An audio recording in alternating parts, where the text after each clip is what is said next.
Bien, vamos a abordar un apartado que, aunque pueda parecer menor, pues ocupa su posición interesante y necesaria dentro del trabajo, de la realización del trabajo de investigación. Se trata de la revisión de la entrega y no es una cuestión, aunque pueda parecerlo, menor. Debemos de hacer una revisión sistemática del trabajo que se produzca antes de la entrega definitiva. Una vez redactado ese primer borrador que ha cerrado el trabajo, se tiene la pancarta de meta prácticamente a la vista, pero en ningún caso se debe de dar por cerrado el trabajo. Evitaremos así errores que puedan considerarse irreparables. Aún quedan unas precauciones mínimas por revisar. Si se ordenan de forma sistemática, podemos reafirmar la importancia de los diferentes elementos a verificar y que pueden pasar totalmente desapercibidos si no realizamos esa revisión de forma sistemática. En primer término, aunque pueda parecer también cuestión menor, una exhaustiva revisión ortográfica. Aunque parezca una consideración elemental, debe tenerse especialmente presente. En la era digital, de los emoticonos, de la distorsión patológica del lenguaje, hay que ser riguroso en este aspecto. Aún más, si se tiene en cuenta que las faltas de ortografía o de acentuación son sagradas para buena parte de los evaluadores, debemos de poner un especial cuidado a la hora de llevarla a cabo. También, como no, tener en consideración pues, precisamente aquello que la tecnología facilita. Con frecuencia, el propio programa Word señala frases o palabras, términos, que no están acentuados y que debieran estar acentuados. Incluso las últimas versiones de Word nos señalan dónde debería de haber comas que en un momento dado doten de sentido y coordinen mejor la estructura ortográfica del trabajo. Se ha de repasar, pues, con detenimiento las expresiones utilizadas, cuidando su uso correcto. Hay que tener en consideración porque con muchísima frecuencia se utilizan frases largas, frases que encadenan subjuntivos, frases extraordinariamente largas que ocupan un párrafo o 15 o 20 líneas. Obviamente eso hay que intentar corregirlo y evitarlo porque en buena parte de las ocasiones derivarán de contenido excesivo o mal expresado. Tiene que haber necesariamente al hilo de eso tiene que haber una concordancia gramatical y semántica. Las prisas suelen ser muy malas consecuencias, muy malas consejeras.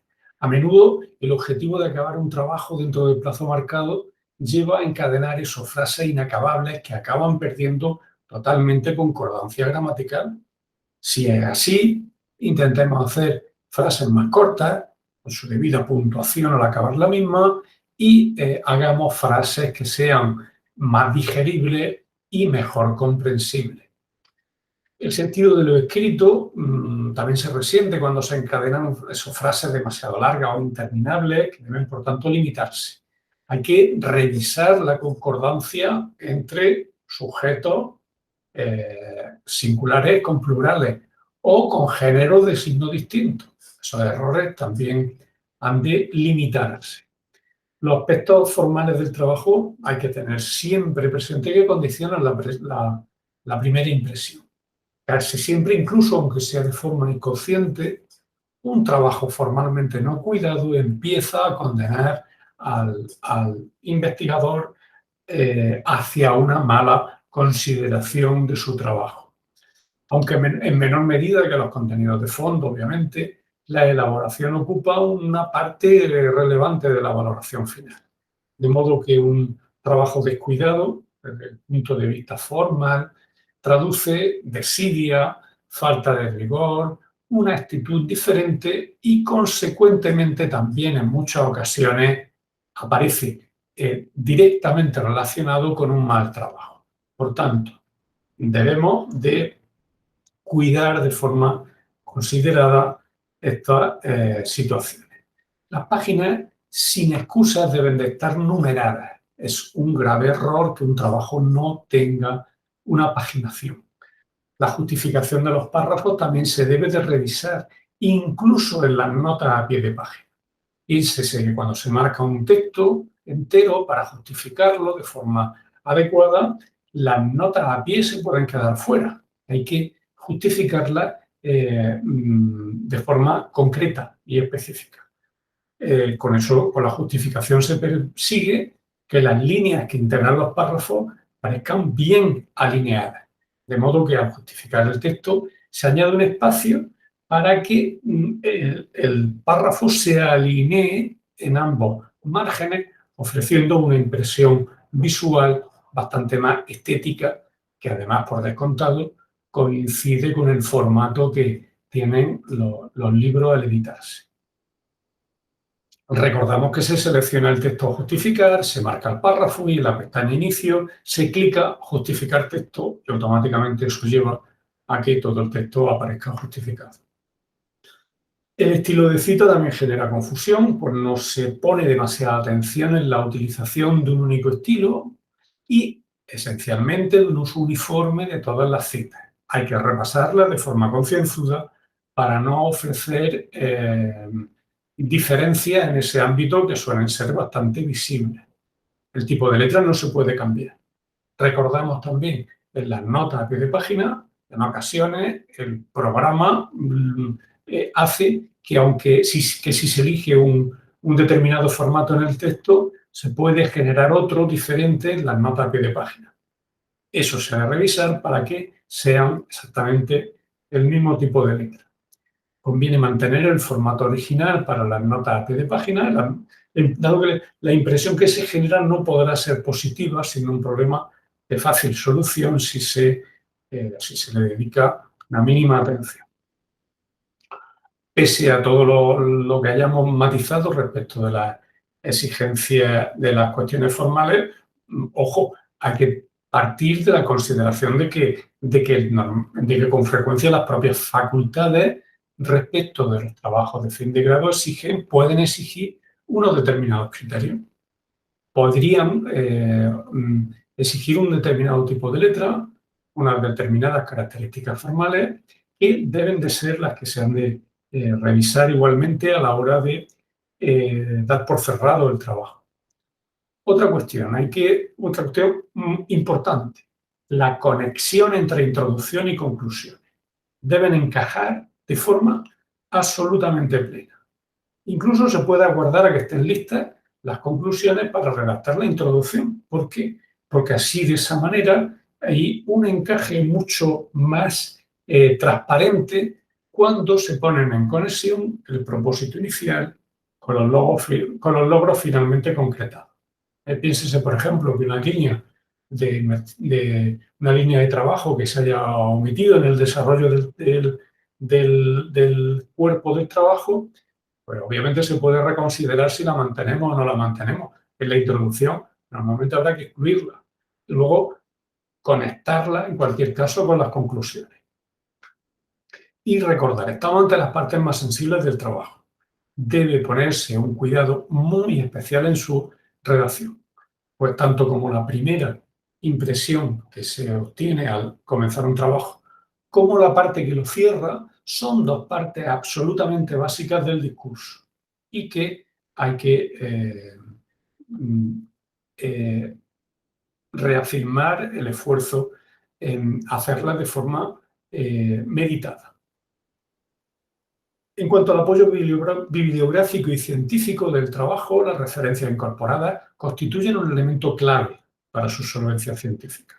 Cuanto mayor sea el apoyo, el sustento bibliográfico, en teoría, la base de lo edificado será mucho más sólida.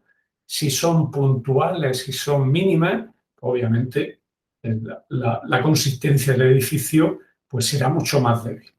La insuficiencia de citas o su parquedad determinan pérdida de peso o de solvencia científica incluso, con lo cual nos permiten sustentar las afirmaciones que incorporan en el trabajo. Si no las tenemos, el resultado será definitivamente débil. Se debe de verificar, por otra parte, que están redactadas de forma correcta, debiendo comprobarse que todas las referencias bibliográficas que aparecen al final tienen al menos una referencia concreta y específica en el cuerpo del trabajo. Si no es así, aquella referencia bibliográfica que no aparece al final, que no tiene su correspondiente traslado al cuerpo del trabajo, se debe de eliminar. Las correcciones del trabajo implican que un buen trabajo no puede quedar finiquitado en ningún caso en su primera redacción. Se ha de volver a lo escrito para revisarlo, para corregirlo, para perfilarlo, para integrarlo dentro de un todo que tenga un sentido global. Suele aconsejarse dejar reposar el trabajo para volver a retomarlo, porque en ocasiones incluso se redacta mal una frase, uno o varios párrafos, y al escribirlo no nos damos cuenta de que estamos incurriendo en un error. Cuando se vuelve sobre el trabajo de forma un poco reposada, podemos contrastar que efectivamente hubo algo que omitimos, algo que expresamos mal o algo que es mejorable. Por tanto, se deben de reescribir aquellos párrafos o ideas que no acaben de estar bien definidos, bien perfilados, que no se acaben de entender bien, que sean secundarios y por tanto haya que reducir su tamaño, etc. También se debe comprobar si se ha conseguido una secuencia argumental que permita mantener un desarrollo coherente en el trabajo. Eso es algo que también se debe de tener presente cuando se revisa el trabajo.